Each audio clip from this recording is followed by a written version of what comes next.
This morning, the China challenge, the FBI revealing this week that China's ambassador to the United States was secretly recruiting scientists to work on behalf of his government, the CCP. Here's Attorney General Bill Barr, what he told me last weekend about the Chinese Communist Party's ambitions.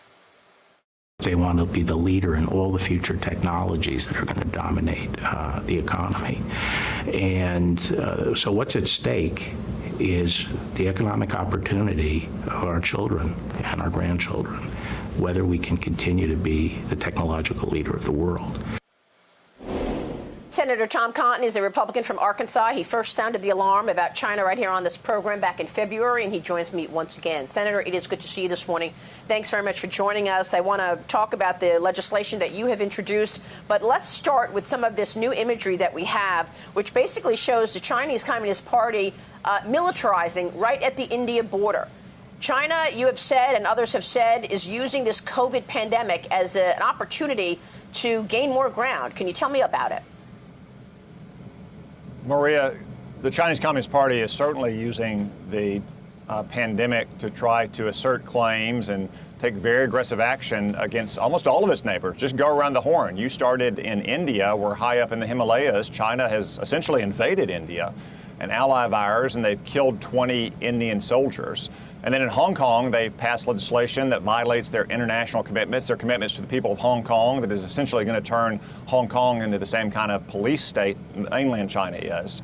And in the South China Sea, they've taken aggressive action against our partners, countries like the Philippines, Malaysia, Vietnam. They've repeatedly invaded the airspace in recent weeks of Taiwan. And just this past week, they've taken aggressive action against Japan in the East China Sea.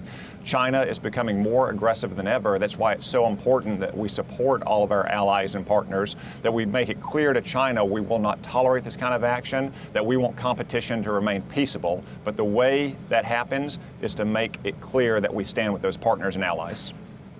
Senator, the Pentagon this week revealed that there are more than 20 companies, communist Chinese military companies, operating inside the United States.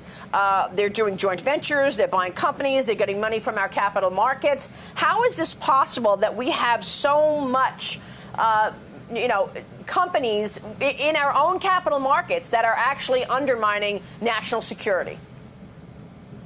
Well, unfortunately, it reflects long-standing bureaucratic and establishment indifference to the threat that China poses. The Department of Defense, to its credit, finally produced a list of Chinese companies that are controlled by or closely affiliated with the People's Liberation Army. That's been a requirement in the law since 1999. It was only when I and a few other legislators brought it to the Department of Defense's attention that they actually researched the question and published that list. This is an example of what China calls civil-military fusion, where they use cutting-edge civilian companies as fronts to increase their military technology, even in competitive countries like the United States. That needs to stop today. You have introduced legislation, the American Foundries Act of 2020, supporting the production and development of microelectronics in America. This is $14 billion that you would like to have available to do that. Walk us through this legislation, Senator. So, Maria, semiconductors are essential, foundational even, to a modern economy, not just advanced stealth fighter jets, but all of the basic electronics in our lives. Unfortunately, we don't make that many in the United States.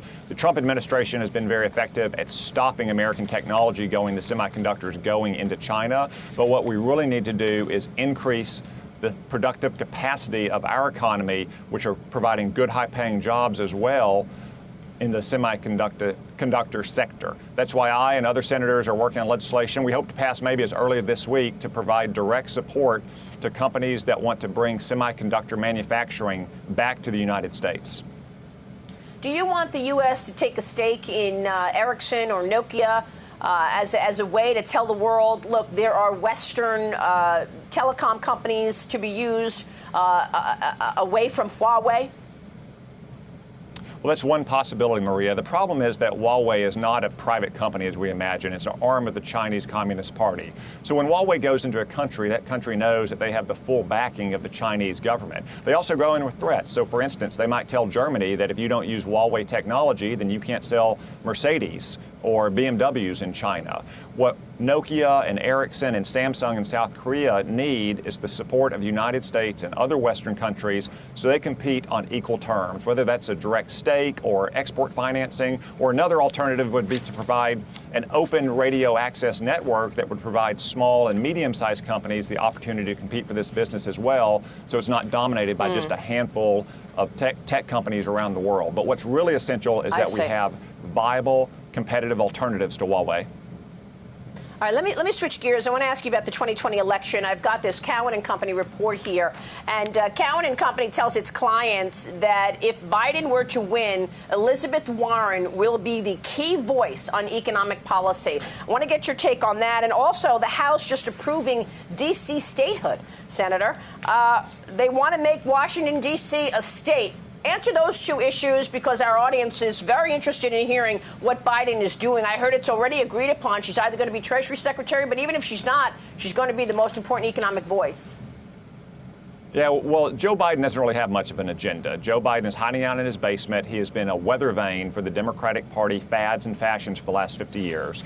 That's why he was always soft on communism in the Soviet Union. That's why he always voted to outsource our jobs to China, why he still, to this day, says that China is not one of our competitors. But that means when he gets in office, he is simply going to be a vessel for the radical left of the Democratic Party, whether it's Elizabeth Warren's economic policies or the mobs that we see in the streets tearing down statues in an instance of mob violence, or passing a D.C. statehood bill. Look, our founding fathers wanted Washington, D.C. to be a federal city, and that's what it is. It's a city. It's not a state. And it's a federal city because the federal government needs to have control of the seat of government.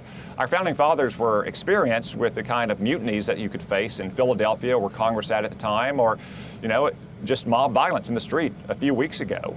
That's why Washington, D.C. needs to remain a federal city. In the end, what the Democrats want is not voting rights for the residents of Washington. If they did that, they could just return it to Maryland, as we did with the Virginia side of Washington in the 1840s.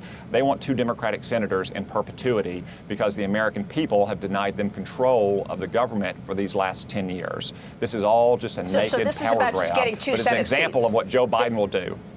This is about getting 2 Senate seats, because you could give the residential parts of Washington back to Maryland.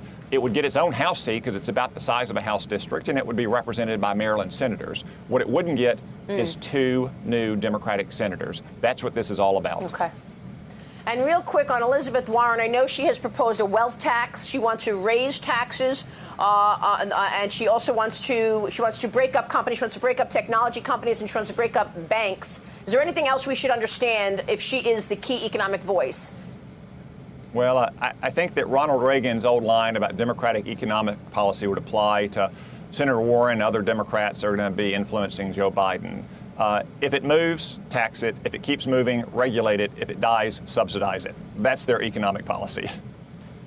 All right, Senator, it's good to have you this morning. Thank you so much for joining us. Senator Tom Cotton, we'll see you soon, sir. Thank you.